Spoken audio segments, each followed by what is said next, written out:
Welcome to City Minutes, where we discuss new research that helps us understand the UK's largest cities and towns and policy ideas to improve their economic performance. I'm your host, Andrew Carter from the think tank Centre for Cities. Enjoy the episode. Welcome to this episode of City Minutes. This is a particularly special episode because the focus today is on Cities Outlook 2026. I'm here with my colleague Rob Johnson, and we're going to look through some of the big findings and the big implications from this year's Outlook. Welcome, Rob. Thank you. So Outlook, for those that don't know, and I can't believe that people don't know, is the annual review of the state of urban Britain. We look at the economic performance of 63 cities and large towns across the country, and we look at how they're performing on more than 17 indicators, ranging from things like productivity to job growth, to innovation, to skills, and to greenhouse gas emissions. And it's the 19th time that we've done Cities Outlook. So it's the 19th edition, the 2026 version is. So that's what Cities Outlook is. The context for this year's Outlook is obviously one of politics and economics. So the politics is really thinking about a general election mandate that the Labour government was voted in on, which was around economic growth. So they wanted to see economic growth improve, but they also said that they wanted economic growth to be felt by everyone and everywhere. And that's quite an important mandate. We'll come back to that in a second. But more recently, and we saw this in the New Year announcements and statements from the Prime Minister, we also saw hints of this in the autumn budget of 2025. The government has shifted some of its language and its emphasis towards cost of living. So thinking about how they reduce price increases or indeed freeze prices more generally, rails, energy, etc. That's understandable. We understand why that is. Cost of living crisis plays well with the voters. But, and it's an important but, if we don't get the economic growth that we haven't really had for the best part of 2 decades, then any improvements in cost of living or price freezes will be both temporary and ultimately they'll be zero sum. Because if the economic pie isn't getting bigger and you're prioritizing one group over another group, then that means you're taking from one to give to the other. And that creates a difficult political situation. So there are winners and losers. So our worry, in a sense, is that a de-emphasization on the economic growth mandate of the government is what we're going to see, and we're encouraging them not to do that.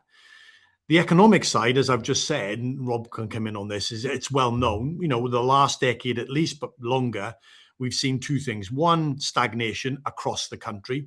So nowhere and nobody is really experiencing much growth or some growth, but also a continued recognition that there is big variance. So there's big variance between places, and that is a particularly bad combination. So, and that sets us up for what we're really looking at in this year's Outlook, Rob. Yeah, no, that's a really good summary of kind of where we are in the political and the economic context. I think just to emphasize there that, this shift in messaging from maybe growth and delivery to kind of fairness and redistribution, it's understandable that, these are the pressures that people are facing, but it doesn't change the kind of root cause and the root economic mission that, simply put, if your ambition is to raise living standards everywhere, that means everyone getting a larger slice of the pie.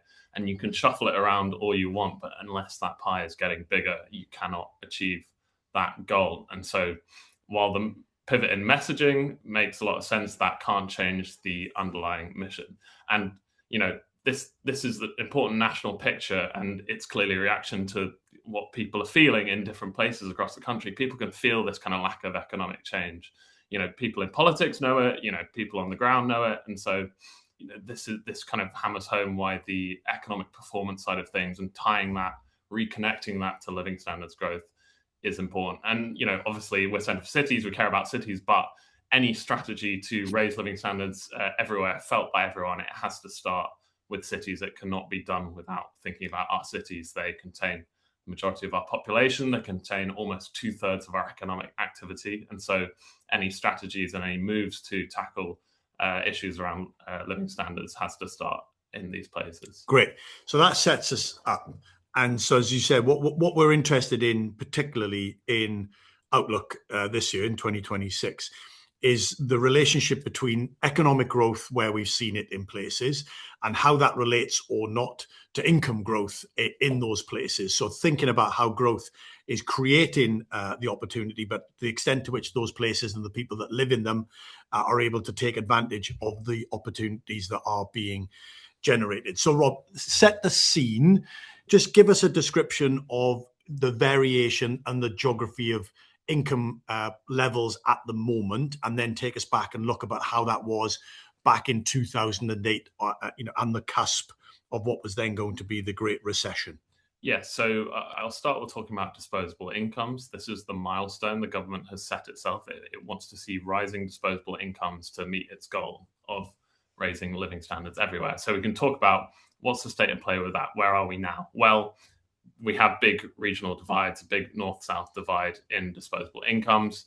You've got London's disposable incomes around £27,000 per person after taxes and transfers, compared to a place like Blackburn, which is about half that level, about £15,000. And in regional terms, the Greater South East has about 40% higher disposable incomes than places in the rest of the UK. And what drives us home is this is the state of play today, but it was also the state of play on the eve of the financial crisis. That 40% gap was pretty much the same. And what is important to highlight is that levels of disposable income, once you account for inflation, were pretty much the same in most places. In fact, actually, what you see is that it's slightly declined in most cities. And so that really gives you the sense of there's not been a lot of change in living standards, and that kind of you can see where the government's goal to raise them, but also to raise them everywhere, and them being felt by everyone. This is where it comes from, and because of this stagnation, it's not just average disposable incomes, but it has real impacts on deprivation and sort of those at the sort of sharp end of the cost of living crisis. A lot of their situations haven't changed for the best part of 10, sort of 15 years. So if we look at income deprivation, which we're seeing with the latest index of multiple deprivation, tackling income deprivation and tackling low average incomes, they coincide in pretty much most places in the UK. Places with low average incomes have high rates of income deprivation in their neighbourhoods. And so this is where we understand that in most places, the everywhere goal and the felt by everyone goal, they're one and the same.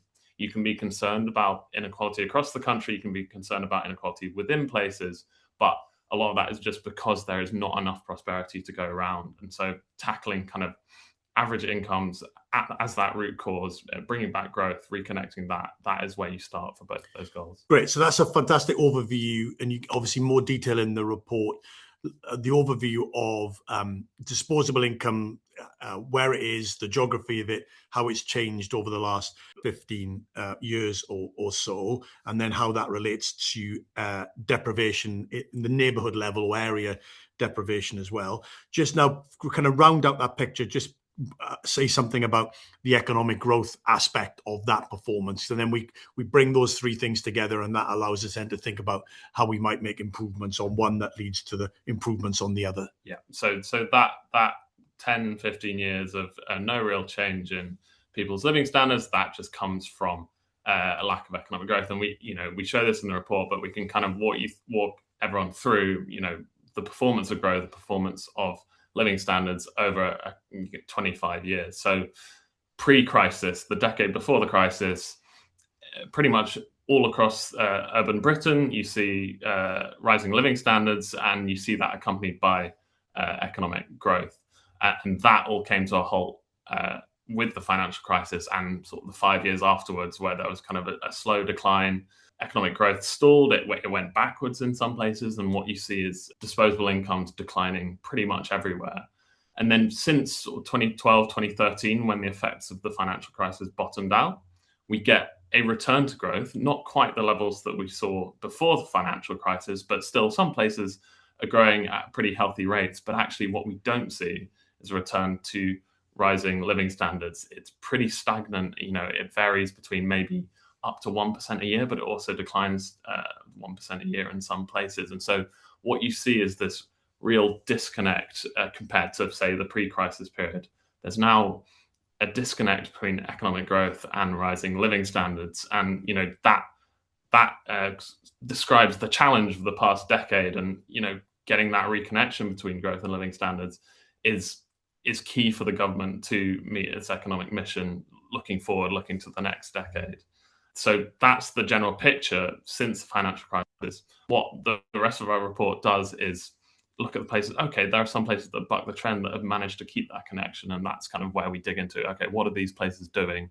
What are the lessons that can be learned from those places? Okay, brilliant. Yeah, because in a sense, in a story of doom and gloom, we had a choice. We could have kind of doubled down on the doom and gloom story and confirmed what a lot is known already. But actually, what we decided to do this year was to look at and to look for places that have actually bucked the trend, as you said, since that have done better over the last decade, not as good as maybe they had done in the decade prior to the Great Recession, but nevertheless had done better certainly than the national average, both on economic growth and on income growth as well, to try and identify them. And the good news is that we did find places. We found at least 11 places that have both higher than average economic growth, and that has translated into higher than average income growth, which is good news, and we need good news in today's world. Yes, it goes against our better instincts just to focus on the doom and gloom, but actually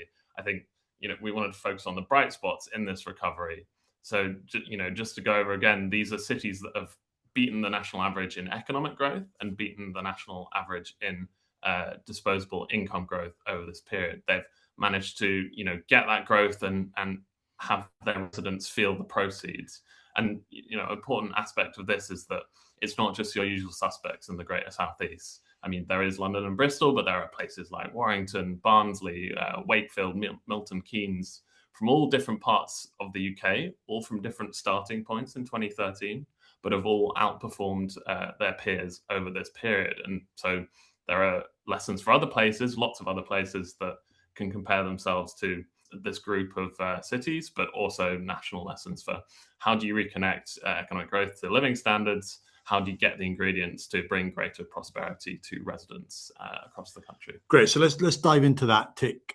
So in the report, we emphasize and focus on three particular elements, at least three. I mean, there may well be more, but in a sense, we've highlighted three particular elements. So element one is having a robust and strong business base, which has tradable firms and tradable workers at its heart, and is both prioritizing the growth of the tradable bit of the industry, the tradable part of that economy. So just unpack that a little bit, Rob. Say a little bit more about that, and we'll go on to elements 2 and then 3. Yeah, so this is the production side of the economy, generating the economic value, and that all comes from this business base. And that's the kind of real starting point to generate the proceeds that then can go on to translate into higher living standards, specifically these kind of knowledge-based service jobs, which are sort of where the UK has a global competitive advantage. They're going to be the future of productivity growth. And, we're seeing the kind of long-term trends pivoting away from manufacturing roles to these kind of office-based service jobs, things like finance and business services and marketing and so on. So I think here, Barnsley is a really good example to highlight, how places have made progress on this front. It's showing some real green shoots as to raising local living standards. Over this period, they've started with what they have in their local economy, which is they do well as a logistics base. They've got a lot of these jobs in, and rather than just doubling down and say we're going to keep going in this part of the industrial structure, they've tried to diversify out and recognize that we've got to focus on a tradable base. We've got to get more knowledge-based jobs into our local economy, and let's use our kind of what we have now to widen our scope. So bring in, for instance, high-value employers in the region, such as Boeing, and sort of tie in their logistics competencies and try and get in these kind of more complex technical jobs. And they've done similar things in their city centre, looking to try and start a digital and sort of tech ecosystem there. So it's using their economic base. It's realizing that they need sort of a wider thing. It's looking what they haven't got rather than what they do have, and it's this real city centre focus, and it's this focus on building the business base, and then that will, translate into higher disposable incomes in their city, and that's exactly what we've seen over the past decade. They've outperformed in disposable income growth, and their economic growth has been healthy too. So I think it makes a really good example of this is the starting point for a lot of places. A lot of places that don't have these high living standards and are looking to get them as a starting point. It's focusing on that core of economic production in your local economy. Okay, so let's go on to element 2. So if element 1 is about creating more opportunities, more jobs, more firm growth, etc., element 2 is ensuring that we support people to take advantage of those opportunities, because you both need the opportunities to be in existence, and then you need to be able to support people to get hold of those opportunities. And we're thinking about and looking at different ways of what that actually means, or what you do when you're accessing and supporting people. And you're thinking about getting people into the labor market, you're thinking about helping people develop more skills, and you're literally providing physical access via transport so they can get from one place where they may live to the places where those jobs or those economic opportunities exist. So say something a little bit more about element 2. Yeah, so I'll talk a bit about Liverpool here, because I think it's a really good example of a place in the past decade that has really sort of lent into that side of things and made sure that a wider share of residents can access what's going on in its local economy. So Liverpool 2013 had the lowest employment rate of any city in the UK, and relatively high levels of deprivation. And since then, it's come on a long way. It's had the largest decreases in deprivation of any city over that period. And that has been its almost relentless focus on, okay, let's tackle our employment problem. Let's try and get the right skills to allow people to enter the labour market. It's made use of central government funding, such as the Adult Skills Fund, that has slotted in nicely with pre-existing local strategies on skills and employment.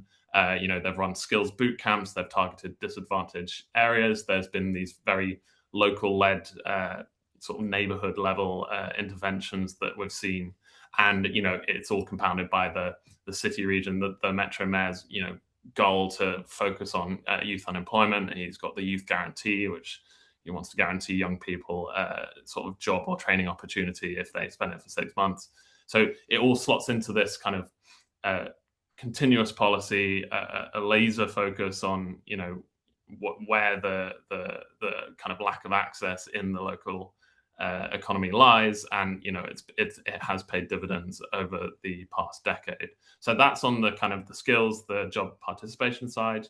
Then, as Andrew mentioned, there is physical access, and people access opportunities in urban areas through transport, through public transport. Can they reach the centres of employment, of economic opportunity in their place? And for that, we'll turn to Greater Manchester as a really good example of a place that has made real strides on that front over the past decade. So, I mean, just in the past decade, they've vastly expanded the Metrolink tram network. They've brought buses under local control, first place to do so outside of London, and that is all tied up in the B network in an integrated transport system which better connects residents to its economic opportunities. And we've actually seen that places that are well connected to the city centre are twice as likely to have seen income deprivation rates improve over this period compared to places not as well connected. But I think Manchester really drives home the fact that increasing access to economic opportunities, it really requires that economic base, that business base, to providing more access to an economy that is underperforming is only going to have so much impact. And what we've seen over the period is Manchester city centre has really expanded. It's got 40% more jobs, and a very high proportion of those are in these kind of highly productive knowledge-based services. And so that all that access has been sort of connected to this performing economic core, and then that has you've seen how that's been shared more widely among its residents. Okay, so that's element 2. Let's deal with element 3, which is sadly and somewhat inevitably, economic success often then comes with increased costs associated with it. Most obviously, but not not exclusively, higher housing costs. And that's just a reflection on demand.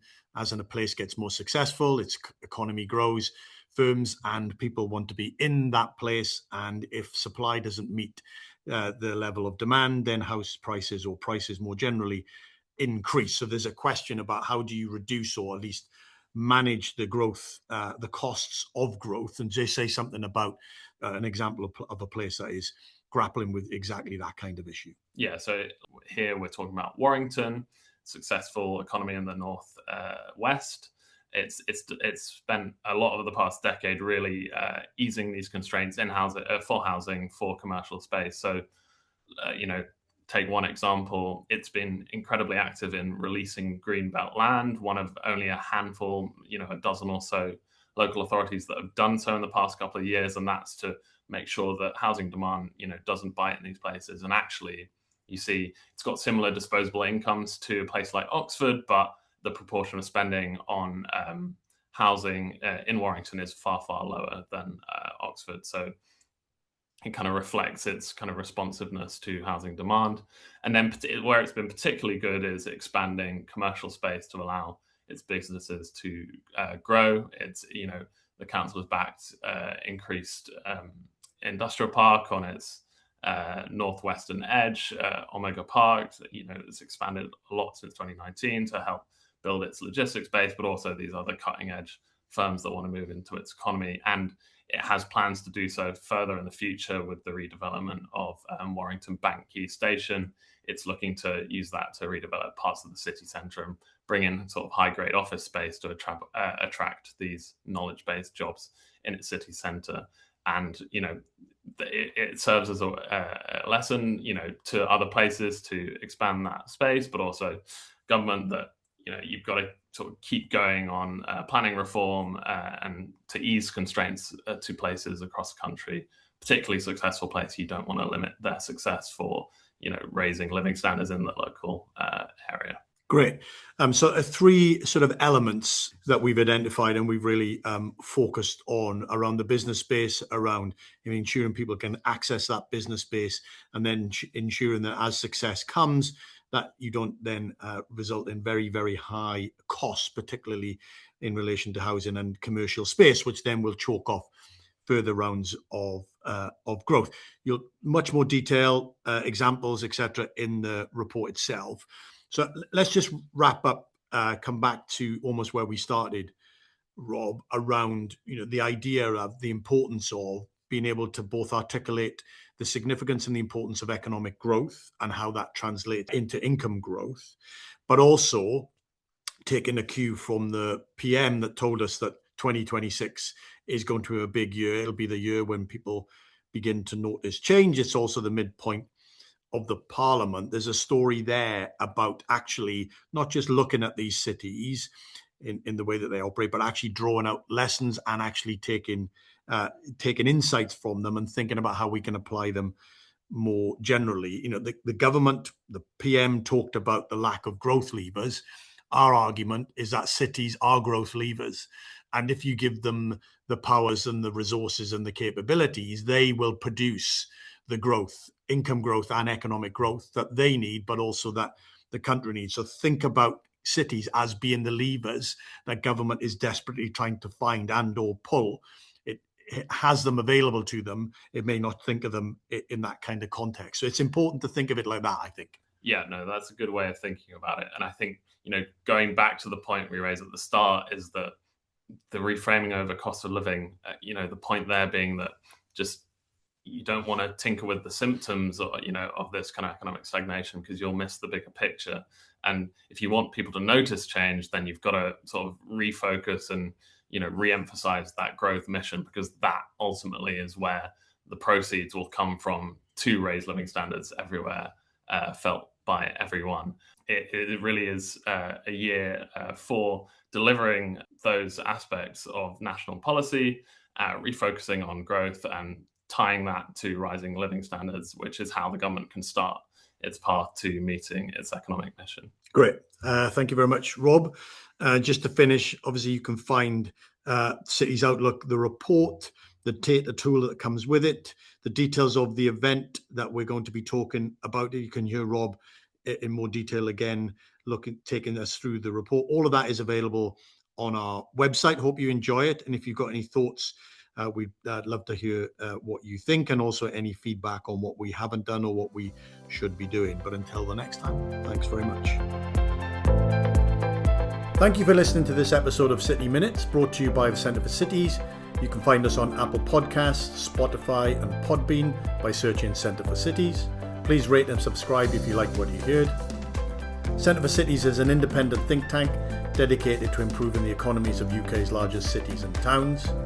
You can follow the Centre on Twitter at Centre for Cities, all one word, or on LinkedIn for the latest on what the Centre is up to. To hear all about our latest reports and briefings and upcoming events, sign up to our fortnightly newsletter via our website, centreforcities.org. If you'd like to get in touch, do tweet us or send an email to info@centreforcities.org.